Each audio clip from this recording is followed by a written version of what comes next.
नमस्कार। आज हम इस वीडियो में पढ़ेंगे भारत और श्रीलंका के बीच में समुद्री जल सीमा निर्धारण को लेकर हुआ विवाद।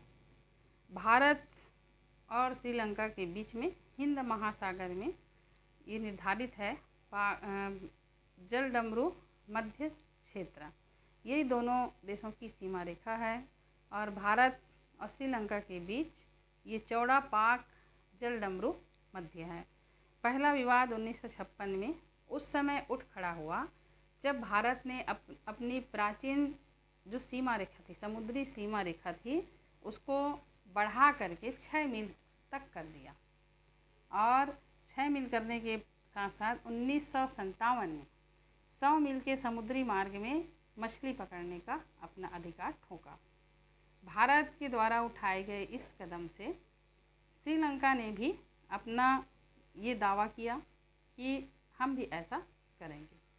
तब फिर जिनेवा में पंच निर्णय हुआ और इस निर्णय के द्वारा समुद्री सीमा के संबंध में दोनों देशों के दावे मंजूर किए गए और ये कहा गया कि इस क्षेत्र में दोनों देशों के मछुआरे पहले जैसे मछली पकड़ सकते हैं।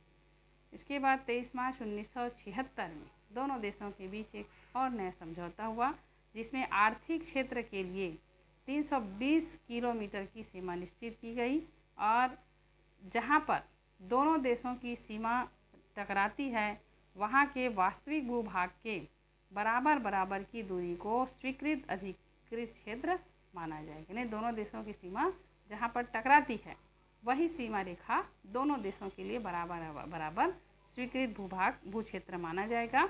और 22 नवंबर 1976 में एक और समुद्री सीमा को लेकर दोनों देशों के बीच समझौता हुआ जिसके अनुसार मन्नार की खाड़ी में भारत, श्रीलंका और मालदीव तीनों जो देश हैं ये त्रिसंगम बिंदु तक तीनों देशों की समुद्री सीमा निर्धारित की गई और ये सीमा विवाद जो है इस प्रकार से ख़त्म हुआ, इस समझौते के तहत ख़त्म हुआ।